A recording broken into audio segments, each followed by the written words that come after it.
आपने कहा कि India stands in solidarity with the Palestinian people, तो सॉलिडारिटी दिखाओ, रोको उन लोगों को। 21 लाख में से 10 लाख लोग बेघर हो चुके हैं।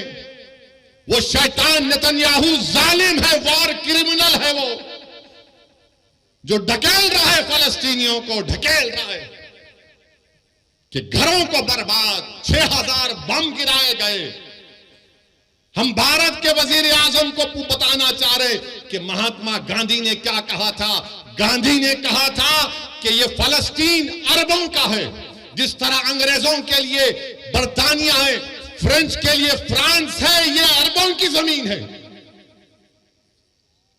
ये अरबों की जमीन है, गांधी ने कहा था। मगर अफसोस की बात यह है कि आज हमारी हुकूमत खामोश बैठी हुई है। क्यों खामोश बैठी हुई है?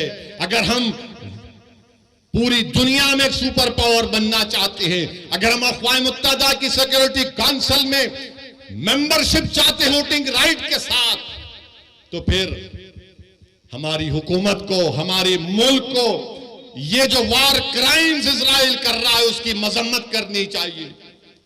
जो फलस्तीनियों को गाजा से निकाला जा रहा है उनकी मदद करनी चाहिए, रोकना चाहिए। अरे उनको पानी दो, दवा दो, लाइट दो। ये कौन सा जुल्म है कि तुम उनको मार रहे हो? बेहतरीन से बेहतरीन हथियार अमेरिका दे रहा है, अरे आप इन पर हथियार बरसा रहे।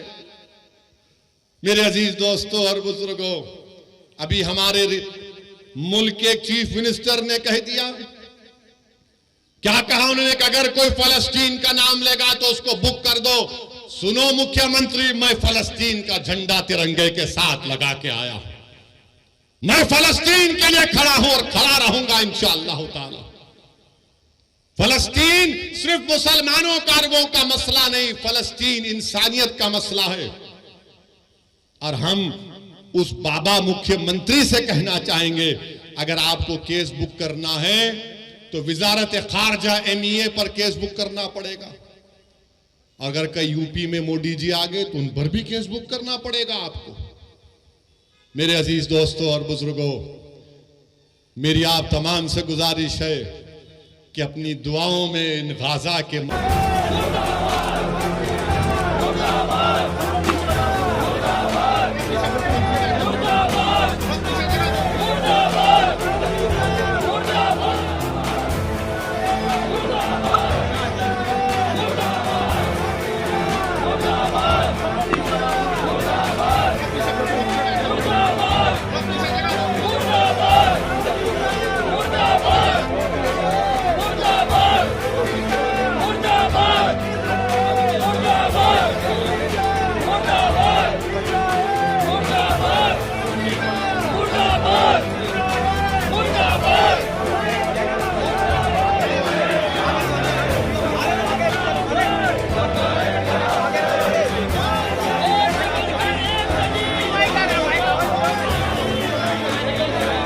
अमन कायम हो जाए और वहाँ जो बेगुनाह मारे जा रहे हैं वो रुके, चाहे वो इधर के हों चाहे उधर के हों।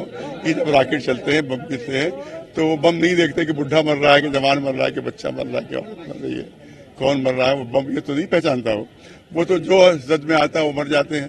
तो इस तरह से देखा कि बाहर इसराइल की तरफ भी जो रॉकेट गया, वहाँ भी देखा कि कुछ बच्चे जो हैं उनकी लाशें दिखाई गई। और इधर तो हजारों मर चुके हैं अब तक, फिलिस्तीन में, गाजा में तो हजारों मारे जा चुके हैं। अब तक 50 साल के अरसे में 1.5 लाख फिलिस्तीनियों को इसराइल मार चुका है। तो अमन कैसे कायम हो जाए? जब तुम 1.5 लाख मार चुके हो, उसके बाद चाहते हो कि अमन कायम हो जाए? तो अमन उस वक्त तक नहीं। हमारी अपील यही है इनसे, हमारे जो यहाँ प्राइम मिनिस्टर साहब है, क्योंकि इस वक्त वर्ल्ड में बहुत बड़ी पावर है उनकी और दुनिया में उनका बहुत बड़ा असर। G20 के बाद आपने देख लिया कि कितना दुनिया पर उनका असर है। ज़्यादा अपने असर को इस्तेमाल करके पहले तो वो जंग बंद करवाएं, उसके बाद टेबल टॉक हो, आपस में गुफ्तगू हो, और जो फिलिस्तीनियों का राइट है उनको मिलना चाहिए, जो उनका हक है उनको मिलना चाहिए, वरना ये हमेशा कायम रहेगा। आज उन्हें 2000 मार दिए, 2 साल बाद फिर खड़े हो जाएंगे, उनको मार दिया तो 5 साल बाद फिर खड़े हो जाएंगे। तो इस तरह से अमन तो कभी कायम नहीं हो पाएगा, कभी कायम नहीं हो पाएगा, और इसराइल को कभी चैन नहीं मिल पाएगा।